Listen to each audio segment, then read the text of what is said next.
Hello बच्चों। तो देखिए, इससे पहले मैंने एक आपको टॉपिक बताया था कि सुपरपोजिशन प्रिंसिपल क्या होता है और कोहेरेंट सोर्सेज क्या होते हैं, इनकोहेरेंट सोर्सेज क्या होते हैं। तो आज बता रहा हूँ बच्चों आपका इंटरफेरेंस क्या होता है। ठीक, तो इंटरफेरेंस आपका पहला टॉपिक भी है, इंटरफेरेंस ऑफ लाइट। तो इंटरफेरेंस ऑफ लाइट क्या होता है बच्चों आपका? देखिए, लाइट का जो लाइट वेव होती है उनका सुपर इम्पोज होकर लाइट किसी पॉइंट पर सुपर इम्पोज होती है। तो उस पॉइंट पर क्या होता है बच्चों, लाइट की जो इंटेंसिटी है ना वो ब्राइट और डार्क होती है। मतलब कुछ पॉइंट में वो ब्राइट होती है और कुछ पॉइंट में डार्क होती है। मींस कुछ पॉइंट पर इंटेंसिटी मैक्सिमम होती है, कुछ पॉइंट पर इंटेंसिटी बिल्कुल क्या होती है, मिनिमम होती है। इस रिडिस्ट्रीब्यूशन ऑफ इंटेंसिटी को बोला जाता है इंटरफेरेंस। तो interference is a phenomenon of superposition of two और more waves having same phase difference, nearly same amplitude and same phase, superimposed to each other and form uh, a new wave. The intensity of this wave is maximum in some points and minimum in some points. This redistribution of intensity of light is called interference of light. Interference का मतलब wave का super impose होना, ये आप लोग note कर लोगे। तो सपोज मेरे पास दो वेव है, अब हम इंटरफेरेंस पढ़ लें बच्चे। देखो, सपोज टू वेव है मेरे पास, मैंने पहली वेव मान ली ए साइन ओमेगा टी, ये पहली वेव है, ये ए एम्पलीट्यूड है बच्चों आपका, ओमेगा फ्रीक्वेंसी है। और y2 मान लिया मैंने ए साइन ओमेगा टी, या चलो b मान लेते हैं, नियरली सेम, प्लस क्या, फाइव। आप ए बी सेम भी ले सकते हैं, इसमें कोई दिक्कत नहीं। तो जब ये सुपर इम्पोज होंगी तो क्या होगा, y is equal to y one plus y two होगा। तो y1 की वैल्यू क्या बच्चे यहाँ, a sine omega T plus b sine omega T plus five. ठीक हो गया। तो y is equal to a sine omega T plus b sine a plus b का फॉर्मूला लगा देंगे यहाँ पर। तो sine omega T cos five plus cos omega T sine five, ये हमने फॉर्मूला अप्लाई कर दिया। तो देखिए फिर y इक्वल टू हो जाएगा ए साइन ओमेगा टी, चलो b को भेज दो, b sine omega T cos five plus B cos omega T sine five. अब देखो इसमें और इसमें कुछ कॉमन है, तो कॉमन है बच्चों आपका साइन ओमेगा टी, तो a plus B cos five sine omega T plus plus इसको ऐसे लिख दो, b cos omega T sine five. अब हमने बोला बच्चों इसमें let a plus B cos five को बोल दिया हमने क्या, r cos theta, and b sine five को बोल दिया मैंने r साइन थीटा। तो क्या इक्वेशन बन जाएगी मेरी, अब y is equal to R cos theta sine omega T plus R sine theta, R sine theta cos omega T. अब r कॉमन है बच्चों यहाँ से, तो अंदर क्या बचा हमारा, sine A cos B plus cos A sine B, तो इसको लिख सकते हैं sine omega T plus theta. ये फिलहाल रिजल्टेंट इक्वेशन आ गई, रिजल्टेंट इक्वेशन ऑफ क्या, वेव सुपर इम्पोज होने के बाद। ये है एम्पलीट्यूड, ठीक, और ये फेज, ये टर्म क्या कहलाता है आपका, फेज।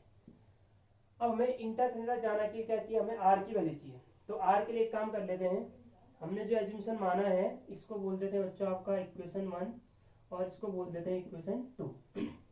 अब हमें निकालना आर, तो आर कैसे आएगा, देखिए, स्क्वायरिंग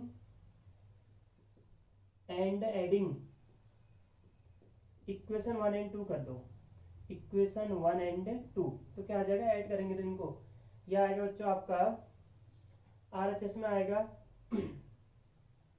ए प्लस बी कॉस फाइव का whole square plus b square sine square five is equal to, वहां क्या हो जाएगा, आर स्क्वायर, क्योंकि sine square theta plus cos square theta हो गया वन।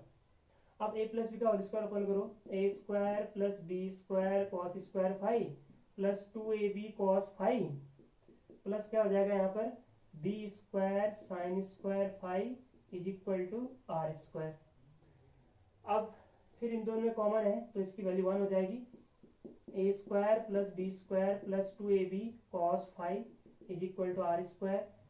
तो आर कितना आएगा, root a square plus b square plus 2ab cos five. ये आ जाएगा बच्चों रिजल्टेंट एम्पलीट्यूड ऑफ क्या वेव। अब देखिए आपने एक चीज पढ़ी थी, जो इंटेंसिटी होती है वो डायरेक्टली प्रोपोर्शनल होता है एम्पलीट्यूड के स्क्वायर के। यानी कि मैं इसको लिख सकता हूँ I equal to k r square. तो के चलो कांस्टेंट है, आर स्क्वायर करेंगे तो a square plus b square plus 2ab cos five. ये क्या आ जाएगी आपकी इंटेंसिटी भी आ जाएगी। अब यहाँ पर के आप यूनिट 1 भी ले सकते हो कांस्टेंट, तो a square plus b square 2ab cos five क्या आ जाएगा आपका मैक्सिमम इंटेंसिटी आ गई। अब देखो इंटरफेरेंस दो टाइप का होता है। पहला होता है कंस्ट्रक्टिव इंटरफेरेंस। तो कंस्ट्रक्टिव इंटरफेरेंस क्या होता है? कंस्ट्रक्टिव इंटरफेरेंस मतलब होता है बच्चों आपकी जो इंटेंसिटी है वो क्या होती है मैक्सिमम। जहां पर इंटेंसिटी मैक्सिमम होती है उसे बोलते हैं कंस्ट्रक्टिव इंटरफेरेंस। अब देखो इंटेंसिटी मैक्सिमम कब होगी? जब कॉस फाइव की वैल्यू क्या होगी मैक्सिमम, और कॉस फाइव की मैक्सिमम वैल्यू क्या होती है +1। तो कॉस फाइव किस किस में होता है आपका +1? कॉस जीरो भी +1 होता है, कॉस जीरो के बाद 2 पाई और उसके बाद क्या cos 4 पाई। इन सब में क्या होता है cos की वैल्यू 1 होती है। यानी मैं लिख सकता हूँ इसको cos five equal to cos 2n pi. n की वैल्यू ले लो आप 0 1 2 3 so on। ठीक, तो फाइव की वैल्यू क्या आ गया हमारा? फाइव आ गया बच्चों आपका 2n पाई। यानी कि कंस्ट्रक्टिव इंटरफेरेंस होने के लिए जो फेज होना चाहिए या फेज का जो डिफरेंस होना चाहिए दोनों के बीच का फाइव, वो कितना आना चाहिए 2n pi. Even integral multiple of pi बोल सकते हैं। तो अब पाथ डिफरेंस क्या आएगा? देखो पाथ डिफरेंस क्या होता है बच्चों आपका? पाथ डिफरेंस होता है lambda upon 2 pi into phase difference. तो lambda upon 2 pi into phase difference क्या आ जाएगा 2n पाई। इसको सॉल्व करेंगे तो क्या आ जाएगा n पाई। यानी कि कंस्ट्रक्टिव इंटरफेरेंस की कंडीशन जो आई बच्चों आपकी वो क्या आई? फेज डिफरेंस होना चाहिए 2n पाई और पाथ डिफरेंस क्या होना चाहिए आपका n पाई। ये बहुत इंपॉर्टेंट रखता है बच्चों आगे काम के लिए। अब देखो डिस्ट्रक्टिव इंटरफेरेंस में बात करूं मैं, दूसरा डिस्ट्रक्टिव इंटरफेरेंस। तो डिस्ट्रक्टिव इंटरफेरेंस क्या होता है? जहां पर इंटेंसिटी होती है मिनिमम, यानी आई की वैल्यू क्या होनी चाहिए मिनिमम। अब देखो आई मिनिमम होने के लिए cos फाइव को होना पड़ेगा मिनिमम। तो cos फाइव इक्वल टू हो जाएगा मिनिमम। cos फाइव की मिनिमम वैल्यू होती है बच्चों आपकी -1। तो cos फाइव -1 कब होता है? एक तो पाई में, दूसरा 3 पाई में, सो ऑन। तो मैं इसको लिख सकता हूँ cos five equal to cos n pi. n pi की जगह ऐसा लिखो 2n + 1 कर दो पाई। n की वैल्यू 0 1 2 सब लेके देखो आप, वही आ रहा होगा। तो फाइव आ गया बच्चों आपका 2n + 1 पाई। यह आया आपका क्या फेज डिफरेंस। फिर निकालना पाथ डिफरेंस। तो path difference delta X equal to हो जाएगा lambda upon 2 pi into phase difference.